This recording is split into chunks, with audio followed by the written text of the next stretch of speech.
Selamat datang kembali di channel Roy Konoha. Berdasarkan data dari JCC Network ID, Kang Deddy Mulyadi menghapuskan wisuda sekolah, guys. Kecuali mahasiswa ya. Jadi mulai dari SMA sampai SD. Wow, menurut saya ini keputusan yang sangat kontroversial ya. Kemarin menghapuskan studi tour, sekarang menghapuskan wisuda sekolah. Wow, luar biasa. Kalau menurut saya pribadi ya, saya sangat setuju dengan keputusan daripada Kang Deddy Mulyadi ini, karena saya melihat gak ada korelasi ya, gak ada sedikit pun korelasi kualitas pendidikan dengan acara wisuda, gak ada. Kalau misalnya ada yang bantah pakai data, gak ada sedikit pun pengaruh antara wisuda sekolah dengan kualitas pendidikan. Malah kualitas pendidikan di Konoha itu dari dulu gitu-gitu aja. Kita tuh selalu langganan terakhir, guys, bahkan urutan paling bontot, paling buncit berdasarkan data dari PISA. Berarti gak ada korelasinya dong ya kan, antara wisuda sekolah dengan kualitas pendidikan. Kemudian saya melihat ya di Konoha ya, ini hanya di Konoha ya, disclaimer on ya, bukan di Indonesia ya, hanya di Konoha, karena orang Indonesia itu anti kritik ya. Pengajar-pengajar di Indonesia itu ya begitulah ya. Ini hanya di Konoha ya. Saya melihat bisa aja ya, dugaan saya bisa aja ini jadi ladang ya, ladang bisnis daripada guru-guru yang ada di Konoha. Bisa aja ini ya, dugaan saya, dan memberatkan orang tua kan. Kalau misalnya ada yang mengatakan ya nggak apa-apa kalau kita mengabaikan momen anak kita lulus sekolah misalnya, ya kalau lu mau mengabaikan momen ya sewa kameramen sendiri gitu, pergi ke studio gitu. Kalau pribadi mah nggak dilarang, sok atuh bawa anaknya, dandanin anaknya, pergi ke studio untuk merayakan hari kelulusan, nggak apa-apa kalau punya duit. Nah yang jadi permasalahan itu kan, sedangkan buat makan sehari-hari sudah ngap-ngapan apalagi biaya wisuda sekolah. Ini yang membebankan para orang tua kan. Udah UMR-nya kecil, dipaksa untuk bayar wisuda sekolah. Tapi yang jadi permasalahan itu kan, kalau misalnya nih kita wisuda sekolah ya, terus biayanya nggak terlalu gede ya, karena urudan ya, karena kita tek-tekan misalnya, patungan, biasanya kan biayanya semakin murah ya. Tapi kan yang jadi permasalahan kan nggak seperti itu ya, saya melihat di Konoha. Bahkan studi tour sekalipun ya, banyak tuh bermasalah. Seperti apa? Seperti misalnya bis yang rewot ya, banyak kecelakaan. Ini kan memberatkan orang tua kan, iya nggak sih? Menurut kalian gimana? Dan ini juga menurut saya kurang unfaedah ya, wisuda. Dulu waktu saya sekolah zaman dulu nggak ada tuh yang namanya wisuda. Nggak ada, untuk merayakan kelulusan nggak ada tuh. Jadi saya melihat ya, kita itu ya warga Konoha itu sangat apresiatif sekali ya, saya melihatnya. Ada sisi positifnya, kita sangat mengapresiasi ya kelulusan. Tapi yang jadi permasalahan itu, kita tidak fokus pada pendidikan. Kita tidak fokus pada kualitas pendidikan. Kita lebih fokus pada mengapresiasi kelulusan. Ya. Dimana sekarang ini, mohon maaf ya, orang yang stunting sekalipun, orang yang bodoh sekalipun harus tetap lulus kan. Jadi, kalau zaman saya dulu ada orang yang tinggal kelas sampai berapa kali, 5 kali tinggal kelas. Terus di rapotnya ada merah. Kalau anak-anak zaman sekarang mungkin nggak tahu lagi ya sistem merah di rapot. Kalau di rapot kita merah nggak jadi masalah. Yang jadi masalah itu merah di pipi kita, ditempeleng sama ortu. Itu yang kita takutin. Kalau di rapot mah nggak jadi masalah. Mau banyak. Zaman dulu ada istilah ikan mas ya. Kamu ada berapa sih di rapot kamu ikan mas? Coba lihat dong. Kita tuh waktu sekolah kayak gitu. Jadi ada semacam ejekan ya. Kalau kita punya dapat nilai merah, nilai 5 maksudnya ya, di rapot zaman dulu, ya kita diejek-ejek ya sama teman-teman kita. Jadi menurut saya tuh wisuda itu unfaedah ya. Apa sih korelasi wisuda dengan kualitas pendidikan di Konoha? Nggak ada. Kalau ada pengaruhnya, korelasinya, buktinya ranking kita tetap terjerembab, terpuruk paling bawah. Jadi saya setuju dengan ide-ide daripada Kang Deddy Mulyadi ini ya.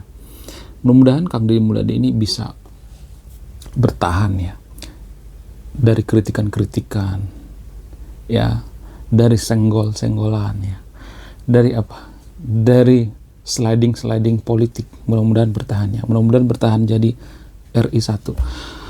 Karena susah ya atau berat ya kalau Kang Deddy Mulyadi tidak punya partai sendiri. Kalau beliau punya partai sendiri cepet jadi capres, tapi kalau nggak punya partai sendiri ya harus nyari perahu kan, sesuai dengan undang-undang warga Konoha ya. Sebenarnya kalau boleh jujur ya, undang-undang warga Konoha itu tidak efisien ya. Kenapa tidak efisien ya? Kalau misalnya mau calon presiden harus ada partai, kenapa nggak independen aja ya kan? Bener nggak? Ada dari jalur independen, misalnya ada tanda tangan 1 juta orang, 5 juta orang KTP bisa calon presiden, itu mantap tuh ya kan. Nah, Kang Deddy Mulyadi tidak hanya mengkritik acara wisuda di sekolah, tapi beliau juga memberikan solusi. Solusinya diganti dengan apa? Ia mengusulkan agar kelulusan siswa cukup dirayakan di sekolah dengan cara yang lebih sederhana. Bahkan Kang Deddy Mulyadi berencana membangun sebuah gedung di setiap sekolah, gedung-gedung pertunjukan ya, seperti nonton film bareng atau pertunjukan seni dengan kapasitas 1000 sampai 1500 orang ya. Menurut saya itu lebih bagus ya. Karena apa? Karena warga Konoha itu saya melihat sangat berjiwa seni ya, sangat-sangat berjiwa seni. Itulah alasan kenapa di Konoha itu budaya kita itu banyak diwarnai dengan seni tari, seni musik ya, gamelan, ada banyak kok seni. Cuman kita meninggalkan itu. Jadi saya melihatnya Kang Deddy Mulyadi ini lebih memegang teguh yang namanya filosofi Sundawiwitan. Orang Sundawiwitan juga sebenarnya seperti itu ya, sangat menyukai yang namanya seni ya. Orang Bali sangat suka yang namanya seni. Tapi bukan berarti Kang Deddy Mulyadi ini beragama Sundawiwitan ya, enggak ya, tetap beragama Islam. Karena di video sebelumnya ada yang komplain tuh, masa kamu ngomong Deddy Mulyadi itu agama Sundawiwitan? Enggak, saya tidak pernah mengatakan seperti itu ya. Ya walaupun misalnya Kang Deddy Mulyadi beragama Sundawiwitan, masalahnya di mana? Apa hubungannya antara agama dengan integritas seseorang? Nggak ada, nggak berhubungan. Ya. Jadi warga Konoha itu ya lebih kepo dengan masalah pribadi seseorang ya, agamanya apa. Jadi saya melihat ya di Konoha itu ya, kalau misalnya kita memilih pemimpin itu kita lebih melihat agamanya. Kenapa sih kita harus melihat agamanya? Mau agamanya apa kayak uka kayak, mau agamanya Gundurawo kayak, mau nggak beragama kayak, apa urusannya gitu? Kenapa kita selalu fokus gitu melihat agamanya? Apa sih agamanya? Agama lu apa? Kenapa warga Konoha itu selalu menanyakan agama? Saya sendiri juga sudah ada ribuan kali kayaknya di kolom komentar ditanyain, agama lu apa sih? Terus kalau gua nggak seagama dengan lu unfollow gitu. Kalau gua nggak beragama, lu unsubscribe gitu. Terus kalau gua beragama dengan lu follow gua gitu. Jadi ini kan namanya a priori ya. Kadang saya berpikir gini guys, apa jangan-jangan ya agama itu yang mengajarkan kita a priori? Ini kan namanya a priori, fanatik berlebihan dalam beragama. Kalau boleh jujur ya, orang-orang yang korupsi di Konoha itu rata-rata beragama. Orang yang korupsi di Konoha itu ya beragama, rajin banget beragama. Jadi nggak ada korelasinya gitu. Kalau misalnya kita beragama, bukan berarti saya nyuruh yang terfiri untuk tidak beragama ya, tapi jangan kita melihat seseorang itu dari agamanya. Saya kadang susah ngejelasin ya. Saya paling susah ngejelasin ke netizen warga Konoha itu, kalau memimpin itu jangan melihat agamanya, jangan a priori. Ini kan namanya a priori. Kita berpihak pada seseorang, kita akan memilih seseorang itu hanya karena apa? Hanya karena seagama dengan kita. Kapan majunya coba? Kang Deddy Mulyadi juga membesarkan wawancara di podcastnya Akbar Faisal Unsensor ya, beliau ini juga sering dilaporkan apa? Penistaan agama. Namun beliau menjawab dengan sangat bijaksana. Apa jawaban beliau ini? Orang yang menista agama itu adalah orang kaya yang terbahak-bahak dengan bergelimang harta, tapi tidak mempedulikan anak yatim piatu yang kelaparan. Itu yang menista agama. Yang menista agama itu adalah orang yang disumpah jabatan melalui kitab suci, tapi korupsi. Itu yang menista agama. Bayangkan, sudah disumpah menggunakan kitab suci. Saya bersumpah, ya, demi amal apapun, demi agama saya akan menjalankan tugas saya sebaik mungkin. Tapi jangan ada korupsi. Di Konoha rata-rata yang korupsi itu beragama. Saya tidak pernah melihat orang yang korupsi di Konoha itu tidak beragama. Saya nggak pernah melihat. Mungkin di antara sahabat yang terpilih pernah lihat nggak di KTP nggak ada agamanya, tapi korupsi gila-gilaan? Setahu saya nggak pernah ya. Tapi di sekambil saya tidak nyuruh yang terpilih untuk tidak beragama ya. Tapi mari kita beragam dengan dewasa gitu. Kang Deddy Mulyadi menurut saya pribadi dia lebih kental dengan nilai-nilai budaya Sunda Wiwitan, filosofinya ya. Filosofi kitab suci agama Sunda Wiwitan itu paling bagus santero dunia menurut saya. Apa itu isi kitab suci agama Sunda Wiwitan? Berbuat baik. Kemudian yang saya takutkan ya, saya juga nggak terlalu mendukung sebenarnya Kang Deddy Mulyadi untuk jadi presiden ya, tapi banyak subscriber channel ini yang menginginkan Kang Deddy Mulyadi jadi presiden. Tapi yang saya takutin itu ya, kalau beliau ini menjadi calon presiden akan banyak yang menghalang-halangi. Karena apa? Karena beliau ini lebih kental dengan budaya Sunda Wiwitan, mulai dari cara berpakaiannya, ya, kelakuannya. Saya salut dengan Kang Deddy Mulyadi ya. Dipadu dengan media ya. Beliau ini punya akun YouTube ya, akun channel YouTube. Menurut saya itu sangat powerful ya. Perpaduan antara apa? Kinerja yang bagus dengan media. Ya, ini sangat-sangat epic ya menurut saya pribadi. Jarang-jarang loh pemimpin seperti ini. Apapun yang beliau kerjakan dikasih ke YouTube. Jadi orang-orang tahu kinerjanya seperti apa. Apakah beliau ini kerja atau tidak? Apakah cuma tidur-tiduran atau tidak?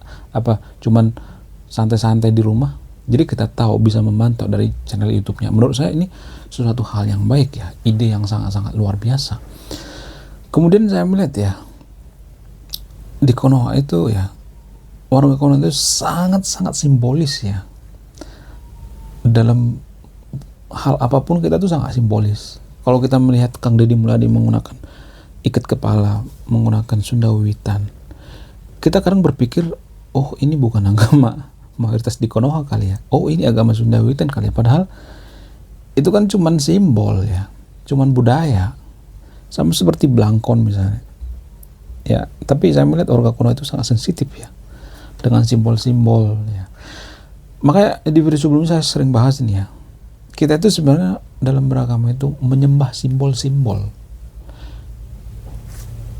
Kita beragama itu hanya melihat luar-luarnya aja. Kalau kita melihat seseorang itu menggunakan pakaian atribut keagamaan, oh kita mengatakan, oh ini orangnya soleh, oh ini orangnya taat agama. Dia menggunakan penutup kepala, terus menggunakan baju yang agamis, oh ini orangnya bagus. Padahal enggak juga, itu bukan jaminan. Kenapa bisa seperti itu? Apa alasannya? Kenapa warga Konoha itu sangat simbolis dalam beragama?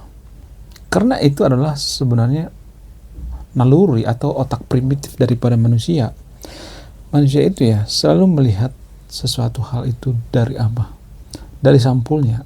Makanya ada pepatah yang mengatakan don't judge books, don't judge books, don't judge. Jangan menilai buku dari sampulnya. Tapi pada faktanya kita tetap melihat sampulnya kan.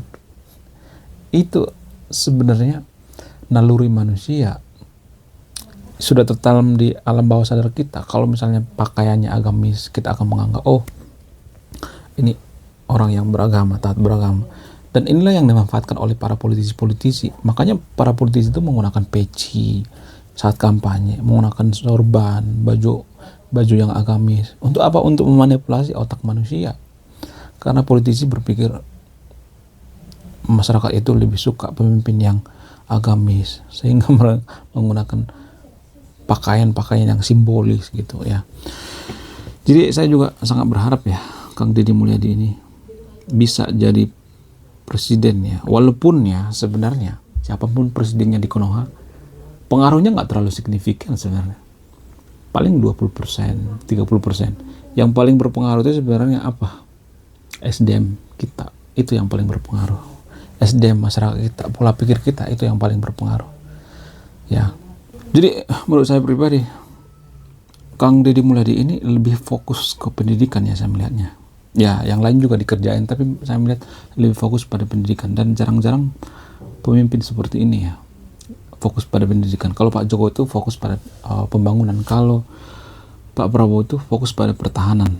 Ya, jadi ada bidangnya masing-masing ya. Kalau Kang Deddy Mulyadi saya melihat pendidikan. Jarang-jarang pemimpin yang fokus pada pendidikan. Luar biasa buat Kang Deddy Mulyadi.